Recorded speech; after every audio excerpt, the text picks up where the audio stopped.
अच्छा, मोदी जी कहते हैं कि कांग्रेस से झेला नहीं जाता कि 10 साल से ओबीसी प्रधानमंत्री देश चला रहा है, क्या कहना है इसमें? मैडम, कभी मोदी जी कहते हैं मैं ओबीसी माँ का बेटा हूँ, कभी कहते हैं मैं दलित माँ का बेटा हूँ, आदिवासी क्षेत्र में जाते हैं तो कहते हैं आदिवासी माँ का बेटा हूँ, और अभी जल्दी में ही उन्होंने कह दिया कि मुझे लगता है कि मेरी माँ ने मुझे जन्म दिया है। मोदी जी का ही बयान है।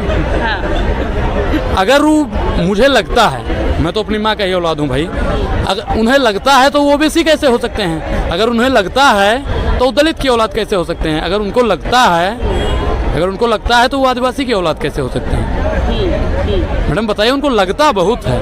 हमको तो लगता है कि 2 करोड़ रोजगार नहीं देना चाहते हैं, हमको तो लगता है कि वो महिलाओं को पैसा नहीं देना चाहते हैं, हमको तो लगता है कि 15 लाख नहीं देना चाहते हैं, हमको लगता है किसानों की एमएसपी दुगना नहीं करना चाहते हैं, हमको लगता है कि सेना को मजबूत नहीं करना चाहते हैं, और हमको लगता है कि अपने नेताओं के बेटों को धर्म युद्ध में भेजना नहीं चाहते हैं। अच्छा, कन्हैया कुमार का भी बयान सामने आया जिसमें वो कह रहे हैं कि महाराष्ट्र के जो डिप्यूटी सीएम है वो बोलते हैं धर्म युद्ध करेंगे, पर कहीं ऐसा ना हो जाए कि हम धर्म युद्ध करते रह जाए और उनके बेटे जाएं ऑक्सफोर्ड पढ़ने और उनकी पत्नियां रील बनाएं। मैडम वही तो, अब आपने जैसे धर्म युद्ध की बात की तैसे हमको याद आ गया कि उनका लड़का तो विदेश में पढ़ता है और उनकी जो धर्म पत्नी है वो रील बनाने में बिजी हैं, तो धर्म युद्ध करेगा कौन? गोपाल मिश्रा? बताइए, धर्म युद्ध किससे करवाएंगे? भोले भाले लोगों से? धर्म युद्ध अगर करना है, ठीक है, आपकी मनसा है तो धर्म युद्ध कीजिए, हम रोक नहीं रहे हैं, आपको भी संविधान अधिकार देता है, जो मर्जी कीजिए महाराज, जैसा को लेकर चलिए हमारे साथ। इनको पंकज सिंह को लेकर चलिए, अनुराग ठाकुर के लड़कवा को लेकर चलिए, देवेंद्र फडणवीस के लड़के को लेकर चलिए, इन लोगों के लड़कों को लेकर चलिए। अनुराग ओझा भी लाठी लेकर तैनात है धर्म बचाने के लिए। और हम मैडम कंफ्यूज हो जाते हैं कि धर्म बचाने हम चले जाएं और उन लोगों का लड़का विदेश में पढ़ने चला जाए, तो हम ही मारे जाएंगे ना, जैसे गोपाल मिश्रा मारा गया। ये मैडम ब्राह्मण विरोधी सरकार है, दलित विरोधी सरकार है, मुसलमान विरोधी सरकार है, पिछड़ा विरोधी सरकार है, अल्पसंख्यक विरोधी सरकार है, ये सरकार महिला विरोधी सरकार है, युवा विरोधी सरकार है, और ये सरकार देश विरोधी सरकार है। जी। अच्छा, मोदी जी का कहना है कि आपका सपना जो है उसी को पूरा करने के लिए मैं जगता हूँ रात भर, आपके सपने पूरे करने हैं। देखिए मैडम, अगर ये रात भर जगते हैं तो सोते कब हैं? रात भर अगर जगते हैं, 24 घंटा कोई जाग नहीं सकता है। हाँ, लेकिन वो जाग सकते हैं क्योंकि वो प्रगट हुए हैं, वो प्रगट हुए हैं, वो कुछ भी कर सकते हैं, अजान बाहु हैं। आप बताइए मैडम कि वो आदमी पूरी रात जगता है, पूरा दिन जगता है, करता क्या है दरअसल? उनका तो यही कहना है कि 24 घंटे देश के लिए काम कर रहा हूँ। धन्य हो महाराज आप, और धन्य है आपकी पत्रकारिता, तो ये तो मोदी जी का कहना है, और धन्य है आपको सुनने वाले, और धन्य है आपको देखने वाले। 24 घंटा काम करते हैं, किसके लिए काम करते हैं? अडानी जी के लिए हैं? किसके लिए करते हैं? सेबी के प्रमुख को बचाने के लिए? बताइए, संविधान को खत्म करने के लिए, युवाओं की रीढ़ की हड्डी तोड़ने के लिए, महिला सशक्तिकरण को खत्म करने के लिए, अपने विधायकों और अपने तमाम उन सांसदों को जिनके ऊपर बलात्कार एवं शोषण के आरोप लगते हैं, उनको बचाने के लिए जगते हैं। ईडी और सीबीआई विपक्षी नेताओं पर बैठाने के लिए जगते हैं। उठो लाल, अब आंखें खोलो, हम लोग पढ़े थे, उठो लाल एक पार्टी तोड़ो। उठते हैं, पार्टी तोड़ने का काम करते हैं। देश में चुनाव रहता है तो देश में करते हैं, नहीं विदेश में जाके चुनाव करते हैं। एक चीज बताएं मैडम, घर तोड़ के तंबू दान करने की कला को ही राजनीति कहते हैं, और इसको प्रधानमंत्री नरेंद्र मोदी जी बेखूबा जानते हैं।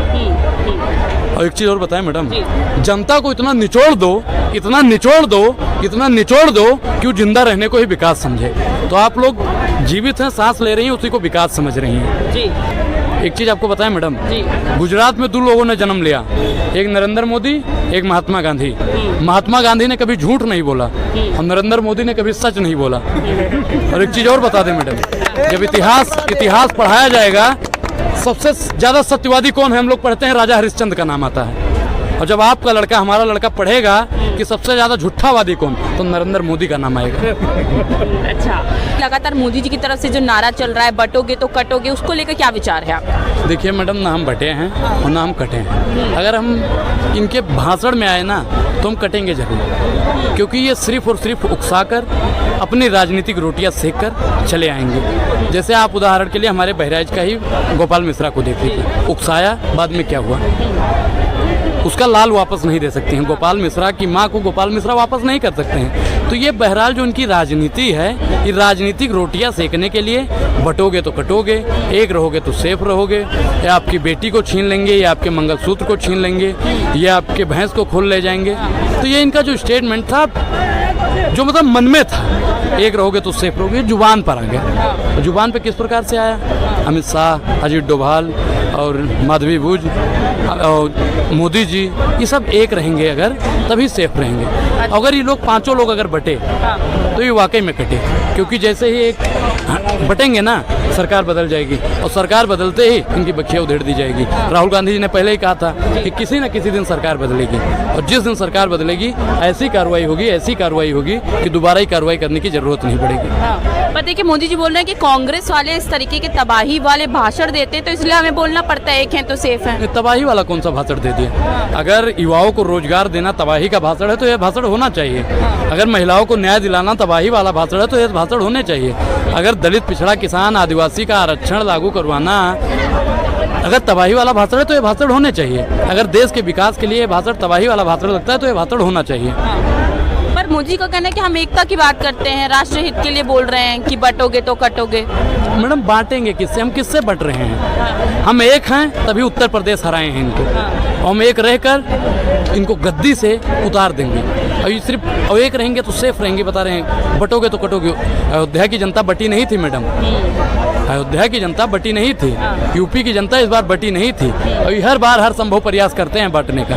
लेकिन जनता मैडम समझदार है, और जनता इनको हर बार जवाब देती है। पर आरोप तो कांग्रेस पे लगा रहे हैं ना वो, कि कांग्रेस जो है अपना वोट बैंक बनाने के लिए बांटने का मनगढ़ंत कहानी सुनाते हैं। इनकी मनगढ़ंत कहानी होती है, और जहाँ जहाँ कांग्रेस की सरकार या इंडिया गठबंधन की सरकार है, वहाँ उस प्रदेश में आप जाइए और ग्राउंड की रिपोर्ट देखिए। तेलंगाना में देख लीजिए, जातीय जनगणना शुरू हो गई, वहाँ पे महिलाओं को क्या सुविधा मिल रही है। दिल्ली में देख लीजिए, और जहाँ जहाँ डबल इंजन की सरकार है, मणिपुर देख लीजिए, बिहार देख लीजिए, उत्तर प्रदेश देख लीजिए, मध्य प्रदेश देख लीजिए, राजस्थान देख लीजिए, छत्तीसगढ़ देख लीजिए, हरियाणा देख लीजिए, क्या हाल है। शिक्षा पर अगर बात करना, एकजुटता अगर करना, इनके हिसाब से बटना है तो हम ऐसे बटेंगे। हम लोग एकत्र होकर, अभी देखा होगा आपने कि इलाहाबाद में हमारे भाइयों को पीटा जा रहा था, हम लोग एकजुट थे, ना बटे ना वहाँ से हटे। जब सरकार घुटने पर आ गई तब हम वहाँ से हटे। तो हम लोग एकजुट होकर हटेंगे नहीं कहीं से, हम लोग ना बटेंगे ना हटेंगे। अपने मुद्दों पर थे, अपने मुद्दों पर हैं, अपने मुद्दों पर रहेंगे। हमारा मुद्दा है कि हमको रोजगार दिया जाए, हमारी बहन बेटियों को सुरक्षा दी जाए, हमारे किसानों के MSP को दुगना किया जाए, और तमाम गंगा जमुनी तहजीब की बात की जाए। इस देश को बांटा ना जाए, संविधान को खोखला न किया जाए, आरक्षण को खत्म न किया जाए, आदिवासियों को उनका हक अधिकार मिले। लेकिन ये क्या कहते हैं कि बटोगे तो कटोगे। अच्छा, नितिन गडकरी कह रहे हैं कि इसको गलत तरीके से देखा जा रहा है। हम तो, हमारा मतलब ये है कि आतंकवादियों और देश विरोधियों के अगेंस्ट खड़े हों एक साथ सब मिलकर। देखिए मैडम, मेरा देश आप लोग ही कहते हैं कि सुरक्षित हाथों में, कुछ लोग कहते हैं। अगर जयशाह के पापा की सबसे बड़ी नाकामयाबी है कि हमारे देश में रोहिंग्या, घुसपैठिया, आतंकवादी लोग घुस आए हैं, और ये घुसे कहाँ से? इनको घुसने की इजाज़त कौन देता है? मैडम, आपके घर में हम आएंगे तो बेल बजाएंगे ना, तभी आप कहेंगे कि आइए। तो हमारे देश में रोहिंग्या, घुसपैठिया, आतंकवादी घुसे कहाँ से? ये मेरा एक सवाल है, इसका जवाब आप दीजिए या नरेंद्र मोदी से पूछिए। जी, पर वो तो कह रहे हैं घुसपैठियों का समर्थक करती है कांग्रेस। मैडम, आए कहाँ से घुसपैठिया? मेरा ये सवाल है। और आप इतने सशक्त हैं, इतने मजबूत हैं, आपका नाम सुन के ही लोग थर थर थर थर थर थर थर थर थर थर थर थर कांपने लगते हैं। तो यहाँ से उठा उठा के रोहिंग्यों को फेंक दीजिए, अपने पास व्यवस्था है ना। और विश्वगुरु विश्व में डंका बज रहा है, और यहाँ से कुछ रोहिंग्यों को पकड़ के भेज दीजिए, वहाँ पे पटक दीजिए ले जाके, और डंका बजने लगेगा। पर वो तो कह रहे हैं जबरदस्ती रोक के रखा है कांग्रेस ने कि जिससे वोट मिलता रहे कांग्रेस। मैडम, सत्ता में कौन है? गृह मंत्री किस पार्टी का है? मोदी जी का। गृह मंत्री किस पार्टी का है? बीजेपी का। तेज बोलिए, हमको कम सुनाई पड़ता है। बीजेपी का। और रक्षा मंत्री कौन सी पार्टी का है? बीजेपी का। सब बड़ी बड़ी जितना भी नेता है सब बीजेपी का है। तो फिर रोहिंग्यों को, घुसपैठियों को, आतंकवादियों को भारत से निकालेगा कौन? अखिलेश यादव की राहुल गांधी या तेजस्वी यादव या केजरीवाल? बताइए। हाँ, नहीं होता है, बताइए चारों में से कौन निकालेगा? तो ये तो मोदी जी बताएंगे ना, हम क्यों पूछिए? मोदी जी से पूछ के बताइए, हमको फोन ऑन करिए। तो मोदी जी बोल दिए कि सरकार हमारी बनेगी तो निकालेंगे कुछ। अरे मैडम, 14 से आज तक बनती आई है, ये अभी नहीं निकाल पाए तो निकालेंगे कब? दरअसल यही लोग बुलाते हैं, इन्हीं लोगों को वोट मिलता है और यही लोग फिर हिंदू मुसलमान पर करके राजनीतिक रोटियां सेकने का काम करते हैं। बाकी हमारा देश शिक्षित हो रहा है, संघर्ष कर रहा है और आगे बढ़ रहा है। अच्छा, क्या कहना है ये जो मोदी जी की तरफ से जो नारा दिया जा रहा है बटोगे कटोगे, तो उनके एनडीए के खुद के ही लीडर इसका समर्थक नहीं कर रहे हैं? मैडम वहाँ के क्या नाम है उनका, अजीत दादा, हाँ। जिनको मोदी जी पानी पी पी के चक्की पीसिंग करते थे ना, और पार्टी में आ गए, जो भ्रष्टाचारी था वो पार्टी में आते ही सदाचारी हो जाता, उसको गले लगा लेते हैं मोदी जी। हाँ। और वही आदमी उनका कह रहा है कि हम महाराष्ट्र की जनता नफरती बयान का समर्थन नहीं करती है। महाराष्ट्र शिवाजी महाराज की भूमि है, महाराष्ट्र संविधान को मानने वाली भूमि है, देशहित की बात करने वाली भूमि है, क्रांतिकारियों की भूमि है, और झारखंड और महाराष्ट्र इस बार इंडिया गठबंधन जीतने जा रहा है। अच्छा, राहुल गांधी का भी कहना है कि इस बार लड़ाई दो राजनीति पार्टी में नहीं, विचारधारा में है कि एक तरफ नफरत फैला रहे हैं, एक तरफ मोहब्बत। तो देखिए मैडम, प्रेम से प्रकट हुए भगवाना, भगवान जो है ना प्रेम से प्रकट होते हैं, और मानव जब जोर लगाता है पत्थर पानी बन जाता है। तो हम लोग प्रेम मोहब्बत से रहेंगे तो जनता हमारे साथ रहेगी, और नफरत करेंगे तो बटेंगे। अच्छा, क्या कहने थे कि ये भी सवाल उठ रहा है कि कांग्रेस वाले भी बोलते हैं भारत जोड़ो, तो भाजपा वाले कह रहे हैं हम भी तो यही बोल रहे हैं, एक हैं तो सेफ हैं, तो क्या अलग है? बिल्कुल भारत जोड़ने की बात करते हैं हम लोग। देखिए, जो ब्राह्मण और दलित और हिंदू मुसलमान को तोड़ा गया, हम लोग उसको जोड़ने की बात करते हैं। युवा की रीढ़ की हड्डी रोजगार के नाम पर तोड़ी गई, हम उसको जोड़ने का काम करते हैं। महिलाओं को पेंशन के नाम पर तोड़ा गया, हम उनको जोड़ने का काम करते हैं। किसानों को MSP के नाम पर तोड़ा गया, हम उसकी बात करते हैं। तो हम लोग तो जोड़ने की बात शुरू से करते आए हैं, और याद कह रहे हैं एक रहोगे तो सेफ रहोगे। ये अपनी पार्टी के नेताओं को नहीं सेव कर पा रहे हैं, ये हमको सेव करने चले हैं। अच्छा, महिलाओं की बात करी तो याद आए कुछ समय पहले मोदी जी का भी बयान था कि कांग्रेस आएगी तो आपकी बेटी छीन लेगी, क्या कहना है इसमें? मैडम, ये इनकी राजनीति है। गांव, आपका गांव कहाँ है मैडम? प्रयागराज यानी गांव में होगा, और गांव में जब दो जने लड़त हैं तब बहन माता की गाड़ी दे हुआ थी, बहन बेटिया गाड़ी दिए लागत में जुड़ता है हुआ था मैडम। ये आपके गांव को बहुत जने गांव के हुए हैं तो जानत हुई हैं। और राजनीति में आप बिटिया और बहन पर आई गए तो इनसे घिरा हुआ आदमी क्यों ये पृथ्वी पे फैया ही नहीं। पहले कहीं कहीं मंगलसूत्र छीन ले हैं, कहीं मुजरा करते हैं, फिर मछली बात की, मटन पर बात की, मंगलसूत्र पर बात की, और बिटिया पर बात करे लगे। जिधर भी देखो हवस के जल्लाद बैठे हैं, जिधर भी देखो हवस के जल्लाद बैठे हैं। संभाल कर रखना अपनी फूल जैसी बेटियों को, क्योंकि सत्ता चलाने वाले बेऔलाद बैठे हैं। मैडम, आप बताइए कि बेटियों को कौन छीन रहा है? हरियाणा की पहलवानों को कौन छीनने का काम कर रहा था? कुलदीप सिंह सेंगर का नाम सुनी हो? हैं? कौन सी पार्टी का था? और उसका नाम सुनी हो? राम दुलार गोड का, किस पार्टी का था? अब आप बताइए कि लोग बेटियों को छीनने का काम करते हैं या कांग्रेस वाले बेटियों का छीनने का काम करते हैं? कांग्रेस हमेशा महिला हित की बात करती है, महिला न्याय की बात करती है। जुड़ेगा भारत और जीतेगा इंडिया। धन्यवाद।